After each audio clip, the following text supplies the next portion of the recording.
Illustration of Finder's algorithm. So first step here is initialize H to the most specific hypothesis in H. So here this is the most specific hypothesis which is indicated by H naught. So here if you observe, so there are 6 symbols which corresponds to 6 attributes. Step 2. For each positive training instance X, for each attribute constraint A in H, if the constraint A is satisfied by X, then do nothing. Else, replace A in H by the next more general constraint that is satisfied by X. So you can see here iteration 1. So H naught corresponds to most specific hypothesis, and here x1 corresponds to first training instance which has 6 attribute values,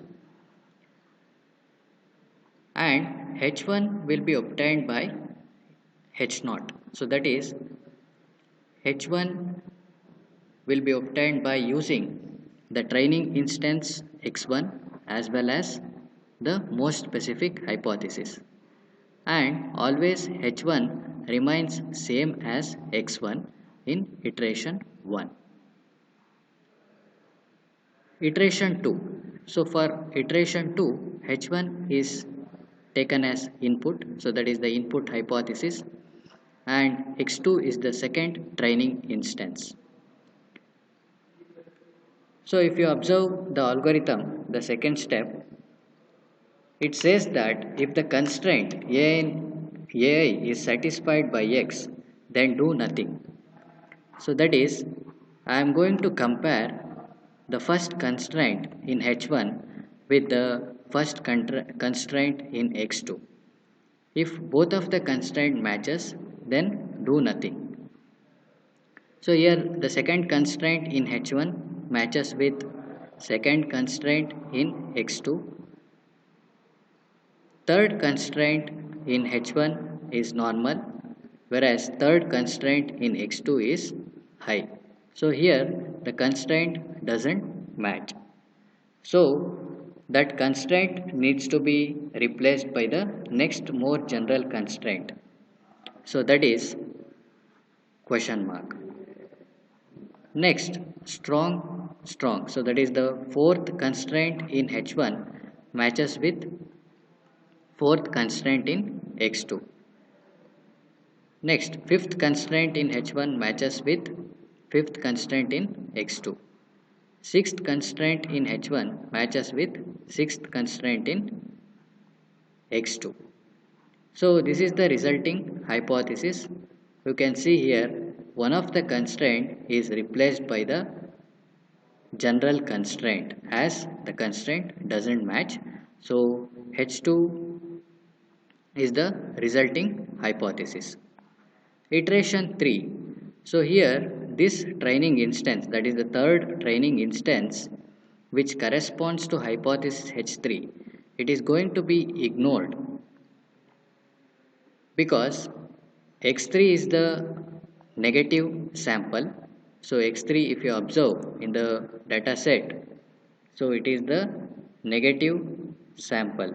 So here you can observe the third instance with the class label no. As it is a negative instance, it is going to be ignored. So therefore h3 remains same as h2. So for the fourth iteration, we are going to take input as the hypothesis h3, and the last training instance is x4. So here again we are going to compare the attribute constraint in h3 with the attribute constraint in x4. So here if you observe, the first attribute constraint in h3 matches with the attribute constraint in x4.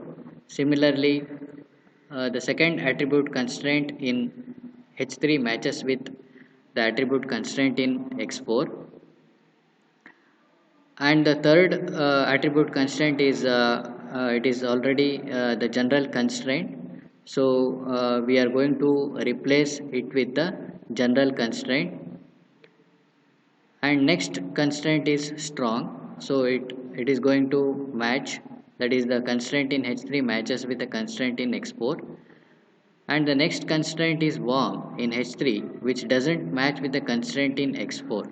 So therefore this will be replaced by the general constraint.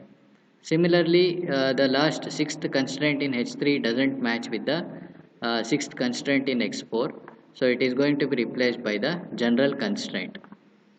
And finally, the step 3 gives the hypothesis H4, so which consists of these attribute values: sunny, warm, question mark, strong, question mark, question mark.